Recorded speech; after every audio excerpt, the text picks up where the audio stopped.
ఆయన కింద పడిపోయింటే మళ్ళా పర్లేదు నడుస్తాడు. నువ్వు చెప్పి నువ్వు చేస్తా ఉద్యోగం ఇల్లు కట్టుకుంటుమే పెళ్ళి అయింది, ఓ పాప పుట్టింది, మళ్ళా భూమి కొన్నాను 13 ఎకరాలు. మొన్న అదే నిలబడింటే పోయింది 2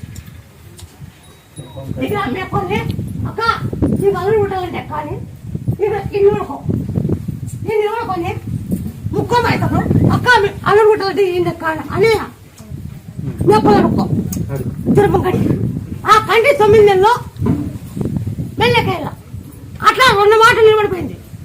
కరెక్ట్ కరెక్ట్ 2 సార్లు నిలబడిపోయింది. పోయింది లేకుండా లేదు. కరెక్ట్ కొన్న